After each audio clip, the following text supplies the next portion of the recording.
Hey friends, it's Mandy from Chapel Forge. Today I'm going to be pressure canning chicken, just plain old chicken. It's really like one of the easiest things. If you're new to pressure canning, it's one of the easiest things to pressure can. It requires like super little prep.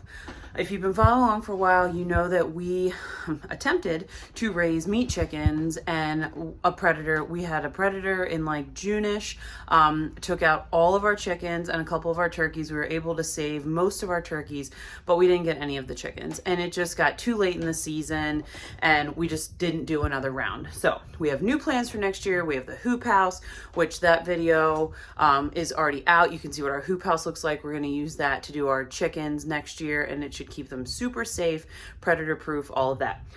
So I'm not like a huge fan of store-bought chicken, but our local store had a great deal. My dad offered to pick it up for me. It was like maybe $1.39 a pound or something for boneless, skinless chicken breast. And as store-bought chicken goes, I would say it looks decent. I'm not like, oh God, that looks terrible.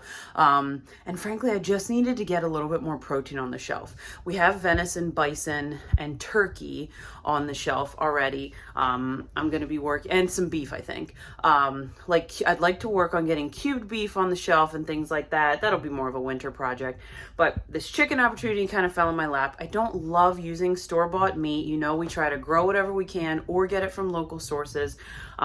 But buying chickens from other people gets kind of challenging, and ours just didn't work out. So this year I have these packs of chicken. I think they are, I'm not sure how many pounds they are.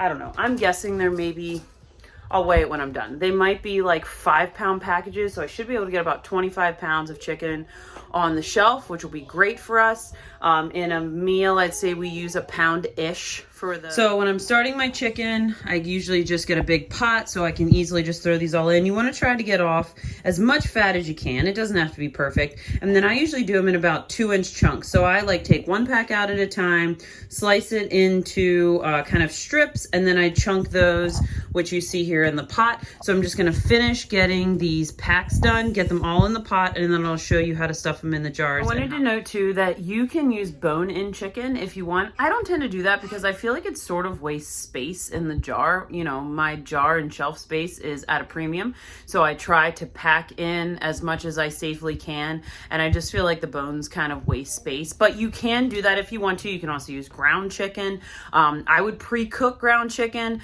I've talked about that before, about like when I do venison or bison or beef or whatever, I always pre-cook it, because if you don't, you can sort of get this like dog food like chunk, and it's really gross. So I would definitely pre-cook, make some nice crumbles before that goes, you know, on the shelf if you're doing chicken. But you can get bone in, you can get boneless, whatever it is that you... All of our chicken into cubes. I just packed it into jars.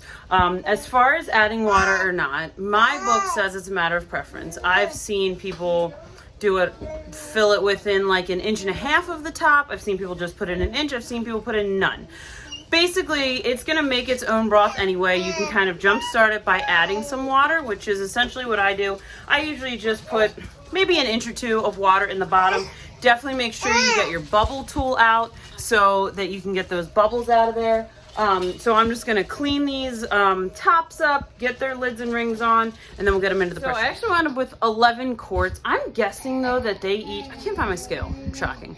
I'm guessing that they weigh 3 or 4 pounds a piece, and I got 11 quarts. So I mean, we're talking 30 to 40 pounds of chicken, which is awesome. So I have my pressure canner going. If you're doing quarts, you need to do them for 90 minutes. So I'm waiting for that to come to pressure. When it comes out, I'll show you what it looks like. And just in case you ever feel like, you know, trying to homestead and preserve food with toddlers is, whew, it's something. All right, so our chicken is out of the pressure canner.